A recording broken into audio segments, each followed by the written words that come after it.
জঙ্গি সন্দেহে কলকাতা থেকে গ্রেপ্তার হয় মালদার মানিকচক থানার গোপালপুর গ্রাম পঞ্চায়েতের অসিনটোলা গ্রামের বাসিন্দা উমর ফারুক।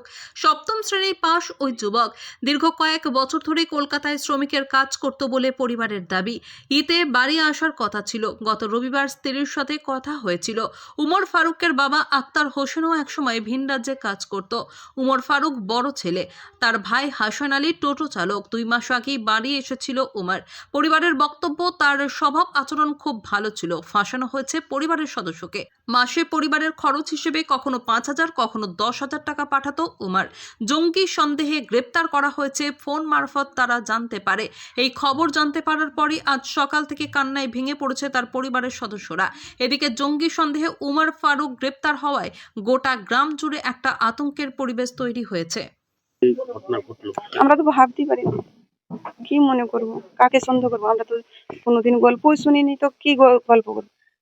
যেরকম মানুষ খাটতে যায় সেরকম খাটতে যায়।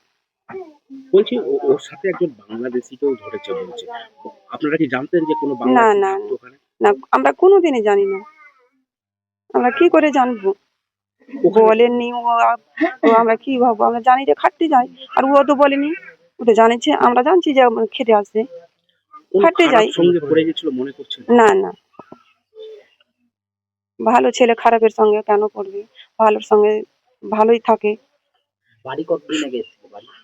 মানে 2 মাস আগে থেকে গেছে, এর আগে আর আসেনি। বলেছিল আগে আমি রোজার মাসে বাড়িতে থাকবো। রোজার মাসে বাইরেই থাকতে বেশিরভাগ?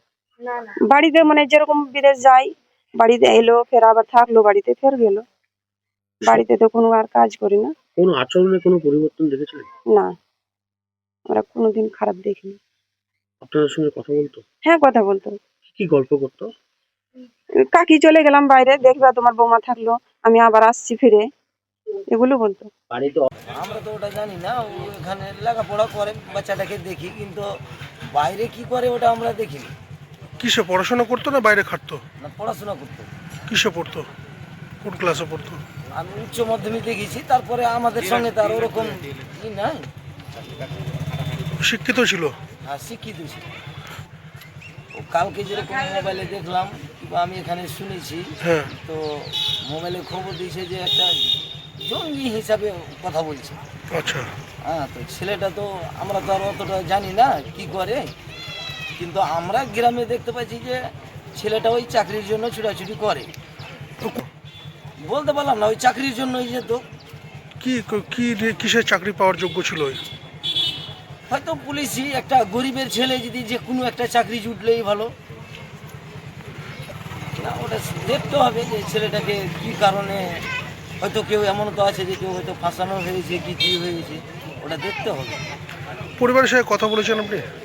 না, ওর বাবা কালকে ওখানে আমার সঙ্গে দেখা করেছে, তো তো ট্রেনে হয়ে যাচ্ছে, ভেঙে পড়ে যাচ্ছে। ওর বাবা বলছে আমার ছেলেটা এরকম নয়, কিংবা গ্রামের সবাই জানে যে ছেলেটা এরকম নয়। একটা আতঙ্ক তো থাকবে যে একটা গ্রামের ছেলেকে কি হলো না হলো নিয়ে চলে গেল, কিংবা জঙ্গি বলে কি বলছে, আতঙ্ক তো হবেই। কি নাম আপনার? মনিরুল শেখ। কি মেম্বার? হ্যাঁ, নেম্বার।